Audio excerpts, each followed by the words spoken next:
Assalamualaikum warahmatullahi wabarakatuh. Perkenalkan, nama saya Pak Maulana Sidik dari kelas 2F NPM 192191208. Pada kesempatan kali ini saya akan membahas materi mengenai hakikat belajar gerak. Bahasan yang pertama mengenai pengertian belajar gerak. Pengertian belajar gerak tidak terlepas dari pengertian belajar pada umumnya, tetapi dalam belajar gerak mengandung karakteristik tertentu. Karakteristik tersebut berhubungan dengan domain tujuan belajar yang menjadi sasarannya, yaitu menyangkut penguasaan keterampilan dan gerak tubuh. Belajar gerak adalah mempelajari pola-pola gerak keterampilan tubuh. Lalu ada pengertian menurut para ahli mengenai belajar gerak. Menurut Rusli Lutan, beliau menyatakan bahwa belajar motorik atau gerak adalah seperangkat proses yang berkaitan dengan latihan atau pengalaman yang mengantarkan ke arah perubahan permanen dalam perilaku terampil.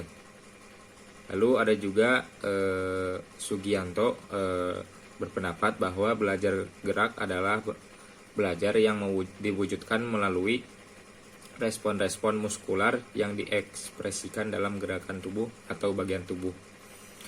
Itu sekilas mengenai pengertian gerak. Lalu yang kedua itu ada bentuk gerak.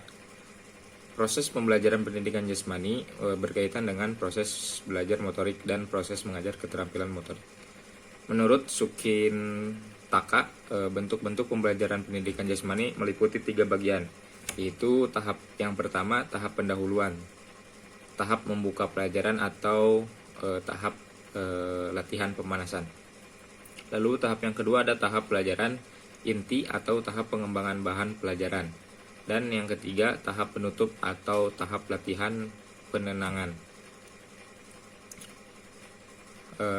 Lalu belajar gerak merupakan proses yang berhubungan dengan latihan atau pengalaman yang mengarah pada terjadinya perubahan yang relatif permanen dalam kemampuan seseorang untuk menampilkan gerakan-gerakan yang terampil.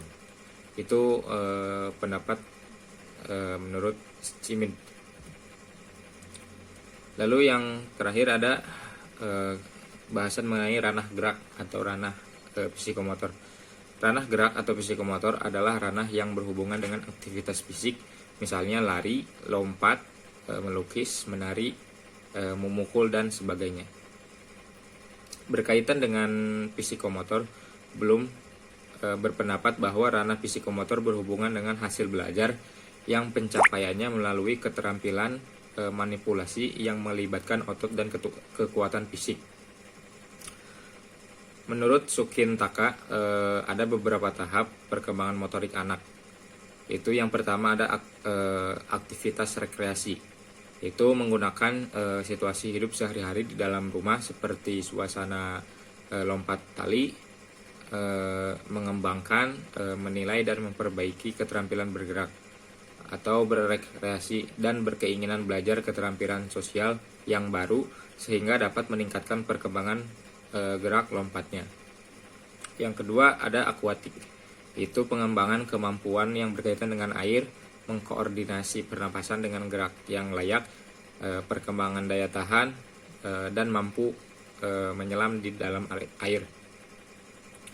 Kemudian yang ketiga ada permainan, yaitu mengembangkan daya tahan melalui aktivitas yang intensif. Aktivitas itu menolong individu untuk meningkatkan kemampuan keterampilan motorik. Lalu yang terakhir ada aktivitas ritmik, mempunyai keterampilan penampilan langkah lari yang sederhana dan mengembangkan koordinasi belajar,